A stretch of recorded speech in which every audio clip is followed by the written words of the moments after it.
அனைவருக்கும் வணக்கம். வாழ்க வையகம், வாழ்க வளமுடன்.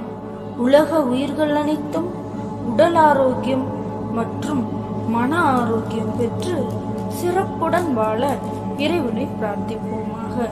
நான் உங்கள் பாசிட்டிவிட்டி ரம்யா. பகவத்கீதை தொடக்கம்.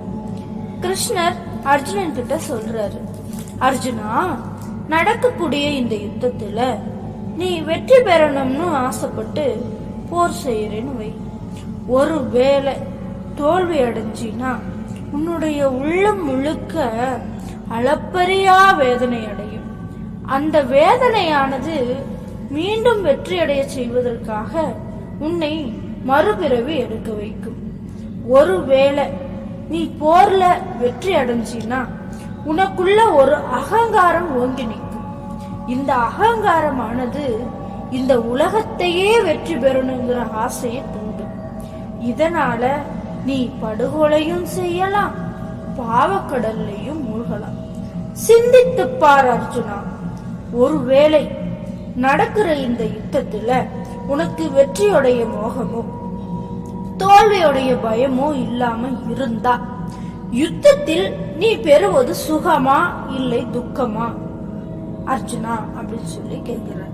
அதுக்கு அர்ஜுனன் சொல்றாரு, சுகமும் இல்லை மாதவா, துக்கமும் இல்லை மாதவா அப்படின்னு சொல்லி சொல்றாரு.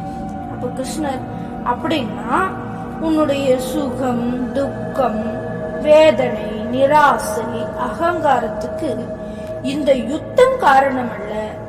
நிகழக்கூடிய யுத்தத்துக்கு நீ கொண்டிருக்கக்கூடிய அளப்பரிய ஆசைகளே அதற்கு காரணமாகிறது. எனது வார்த்தைகள் சத்தியம்தானே அப்படின்னு சொல்லி கேட்கிறார். சுக துக்கத்தை சமமாக பார்த்து லாபம், நஷ்டம், வெற்றி, தோல்வியை பற்றி எண்ணாமல் யுத்தம் செய் அர்ஜுனா. இதைத்தான் கர்ம யோகம்னு சொல்லுவாங்க அப்படின்னு சொல்லி கிருஷ்ணர் சொல்றாரு. ஞானம் அடைஞ்சவங்களால மட்டும்தான் அறிய முடியும் உள்ள இருக்கிறது வெறும் ஆத்மா என்று. இந்த ஆத்மாவிற்கு அழிவென்பதே கிடையாது. இந்த உடம்பானது வெறும் கூடுதான். இறைவன் நாம் இப்பூமியில் தங்குவதற்காக இறைவன் கட்டி கொடுத்த வீடுதான் இந்த உடம்பு. இந்த உடம்போட சுகமான அனுபவங்கள் எல்லாமே மரணம் வரைக்கும் தான். இது உண்மை இல்லை, இது வெறும் மாயையே சொல்லி சொல்றோம். இப்போ நாமளும் நம்மளோட வாழ்க்கையில ஒவ்வொரு நாளும் நம்ம மனசோட யுத்தம் செஞ்சுக்கிட்டு தான் இருக்கும். உண்மையா இல்லையா யோசிச்சு பாருங்க. எனக்கு மட்டும் ஏன் கஷ்டம் வருது, என்ன மட்டும் ஏன் கடவுள் சோதிக்கிறாருன்னு தினம் மன உளைச்சல்ல இருக்கிறோம். நமக்கு நடக்கிற கஷ்டமான சூழ்நிலையை நினைச்சு தினம் நம்மள நாமே காயப்படுத்திக்கிட்டே இருக்கிறோம். இது உண்மைதானே? வாழ்க்கையில என்னாலதான் எல்லாமே நடக்குது, நான் இல்லைன்னா யாராலையும் எதுவும் செய்ய முடியாதுங்கிற பெருமையும் அகங்காரமும் கூட சரியானது கிடையாது. வாழ்க்கையில எது நடந்தாலும் சரி, எல்லாமே இறைவனுடைய செயல்தாங்க. இதுல என்னோட பங்கு எதுவுமே இல்ல, நாம சும்மா வெறும் கருவிதாங்கிறத ஒவ்வொருத்தருமே புரிஞ்சுக்கணுங்க. அதே மாதிரி வாழ்க்கை நமக்கு ரொம்ப கஷ்டத்தை கொடுத்துருக்குன்னு வைங்க. நம்ம கெட்ட கர்மாவை இறைவன் கழிச்சுக்கிறாரு, இனிமேலாவது நாம கெட்ட கர்மாவை சேர்த்துக்காம இருக்கணுங்கிறத புரிஞ்சுக்கணும். வாழ்க்கை ரொம்ப சந்தோஷமா போனாலும் நான் தான் என்னாலதாங்கிற கர்வமும் தவறானதுங்க. சர்வமும் கிருஷ்ணார்ப்பணம்ங்கிறத, அதாவது சர்வமும் கிருஷ்ணார்ப்பணம்ங்கிற மனநிலையோட வாழ்றது நல்லது.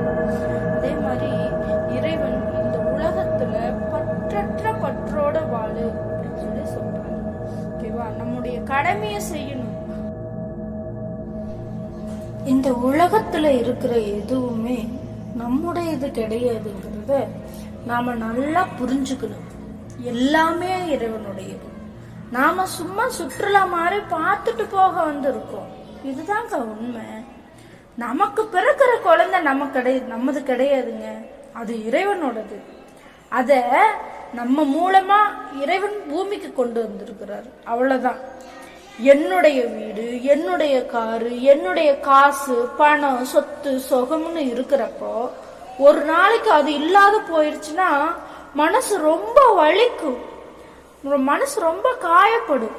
அதே மாதிரிதான் மனுஷங்களிடத்துலயும் அப்பாவா அம்மாவா நாம செய்ய வேண்டிய கடமையை செஞ்சுட்டு இறைவன் கிட்ட விட்டுடணும்.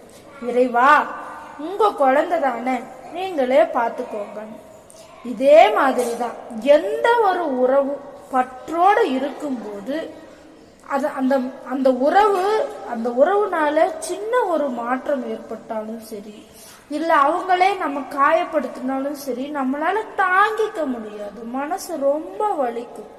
நான் இவ்வளவு பாசம் வச்சிருந்தேன் இவங்க மேல, என்கிட்ட அப்படி நடந்துக்கிறாங்க, என்னை காயப்படுத்துறாங்கன்னு மன அழுத்தத்துக்குள்ள நம்ம போயிடுவோம்.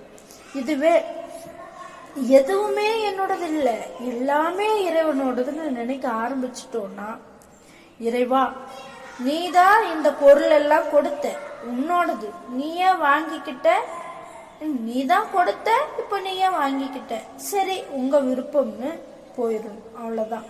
அதே ஒரு மனுஷங்க நம்மளை காயப்படுத்துறாங்க அப்படின்னா, இறைவா உங்க குழந்தை ஏதோ என்னை காயப்படுத்தணும்னு நினைக்குது, நீங்களே பார்த்துக்கோங்கன்னு விட்டுட்டு போயிடணும்.